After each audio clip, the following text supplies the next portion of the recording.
Hi everyone, Paul Lange from Disciplined Trading Strategies with this week's Trade of the Week video.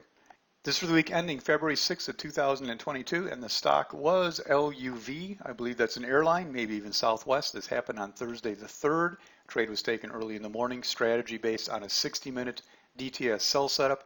Entry on a 1-minute DTS sell setup, be the tail. Management simple, reward to risk 1.8 to 1. As usual, real quick before we get to this trade, what's free for DTS members this week? Monday is the bi-weekly scanning night. Most of you are aware of that, 5 o'clock. And also on Saturday, we don't have this too often, very popular event, Coffee at DTS, a little informal meeting, no prearranged topic. I usually have a couple things to go over and then take some questions. 9 o'clock, we try and get done in 30, 45 minutes, something like that. For both of these events, if you're a DTS member, you'll get your invite. If you're not a DTS member, if you're seeing this on YouTube or something, hop on over to the DTS homepage, Disciplined Trading Strategies. It's all over that slide. Figure out how you become a member.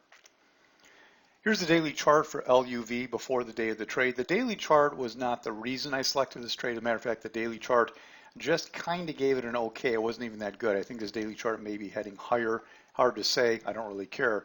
But when you see the next chart, this is what the day looked like after the day of the trade. We opened flat and just put in that nice red bar. But if you can capture that whole move, that's great as a day trade, and that's all you need. Whether we head higher or not on that daily chart, it was going to pull back for a couple days, and that's what I wanted to see. Here's the real chart that mattered. This hourly chart, we ran into some resistance here up in that 45.50 area, wherever that is. And here's the key to me that happened. We gapped down, ran down lower, never came back, no strength, not able to fill the gap. What I want to see is next morning was a great entry on top of this. To me, a great entry on a so-so setup is better than a so-so entry on a great setup. This is a good setup on the hourly chart, and if it gave me the right entry. I didn't know this would do it. This wasn't the #1 feature necessarily. I think it was one of my top favorites, but I needed to see the right entry, and that's what we got. Here's what it looked like after the day of the trade on the hourly chart. It opened, you see a little topping tail above where it opened. I entered in that topping tail, and you'll see the targets in just a minute. Here's that 5-minute chart where you really get to see the detail a little bit better of the whole trade from beginning to end. We come in and we open right there, the bottom of that green on that opening 5-minute bar. It gapped down below that base a little bit, ran up into the top of the base, and that's where I shorted up there. Actually on the way up, under 44.29, stop over 44.62. Stock begins to drop. A clear, nice target there on a very quick drop. I don't always necessarily look to take something that quick, but it just fell very nicely. There were some support areas around, so I wanted to grab that at that 10 o'clock reversal time. Actually, it was a pretty good idea because it went a little bit lower and then rallied back.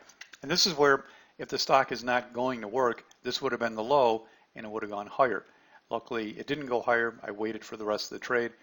At some point, put the stop down to that area right in there, that high at 11.30. I didn't do that till it was way down here somewhere.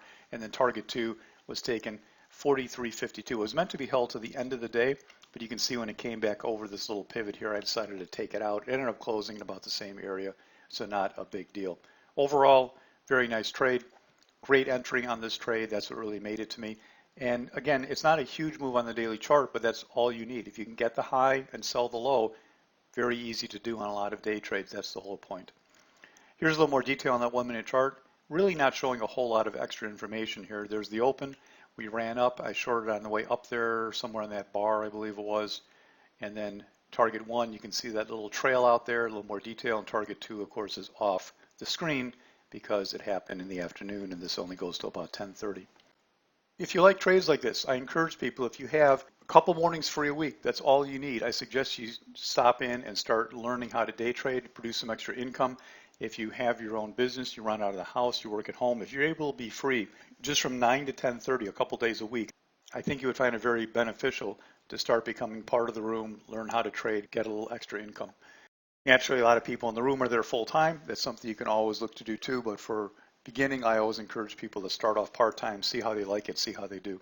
Until next time, this is Paul from DTS. Good trading, everybody.